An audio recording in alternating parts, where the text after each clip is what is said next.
D'Angelo Russell and Jared Vanderbilt are kind of a problem for the Lakers.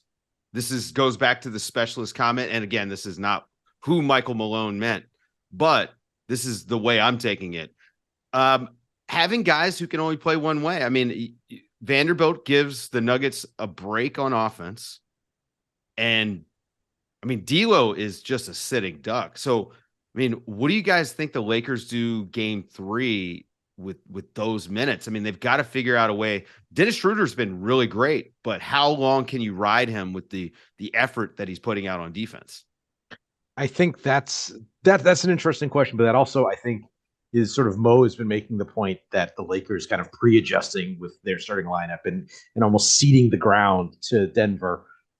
I don't totally agree. I think they're just making the wrong adjustments. That sounds bad because they're like I don't want to be like coaching adjustment Twitter guy, but on one hand, there's the danger you don't start D'Angelo Russell, you lose him. Okay, well, if you ride with him, you lose games because of him. So which do you care? Like Schroeder's got to play. Schroeder on Murray is like any other matchup, and they were just getting cooked. Like part of the run, the big fourth quarter run, perhaps the biggest shot in it I thought wasn't actually Murray. It was Michael Porter Jr. And he gets an open three because LeBron has to help on Murray because D'Angelo Russell gets hung up on a screen. Yeah, I mean, I'm going to push back on that stuff there. First, with the D'Angelo Russell, it's not about you might actually lose him. There is a possibility D'Angelo Russell starts out a game and knocks 4 threes down. It's a legitimate thing. It's not even anything sensible. You have to give him a run to see what we're getting. He is so inconsistent as a player, but there are times where he streaky as hell and he gets hot all of a sudden. I don't think you can do that with him coming off the bench. And I think that's why you have to kind of start him to just see what you have. Schroeder should play more minutes than him. Yeah. Well, their best five, Mo, is Schroeder, Reeves, Rui, LeBron, and AD. And I think, in this series, I think at least. Yeah. So that should be majority of minutes. Right. And it's not always about who starts, it's who you're closing with. And I think that's more what I'm concerned about in that sense. So, I actually think the Lakers have to start D'Angelo for that reason. And on that play you're talking about, Seth, that's actually just a death knell play that the Nuggets run. Like, it's just not fair. It's a fucked up play in a good way for the Nuggets. It's Jokic holding the ball at the high post. You can't help off of that screen.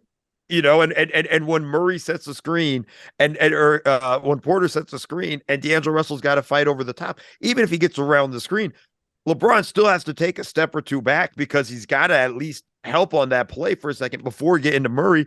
And then Jokic with the live dribble, you can't jump off of Jokic to go to it's a torture chamber play. It's an entirely different play when it's Aaron Gordon coming off of that screen, right? Like, then you're just like, let him shoot. But when it's MPJ, it's different. And it was a huge shot. And it's an unbelievable play.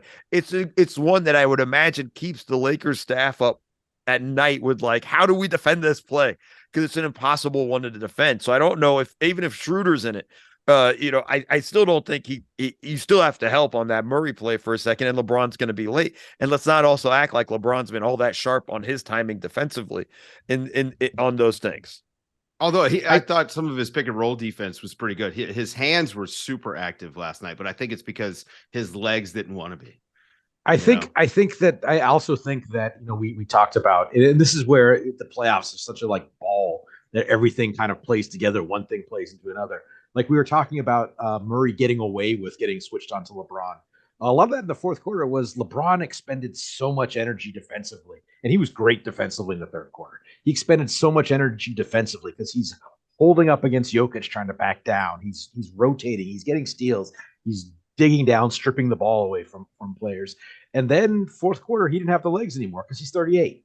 Like even if he's LeBron, he's 38. And this is, in some ways, the Lakers, at least at altitude in Denver, stretched a little thin. And how much can you ask him to do at this point in his career? When he was 28, go all day. But let me ask you. Okay, listen, it's LeBron James. You're not saying he should be deferring to anyone, but Austin Reeves had a lot of success creating off the dribble. Like, maybe that was a way to go, and you allow LeBron do a little bit more secondary. Like I feel like you could save his legs a little bit and maybe allow him to load up. This was Mo's point earlier about not attacking Murray smartly. Is when it's been Murray, when Murray is matched up on Reeves and that's been the screen for LeBron, it's been absolute lunch meat.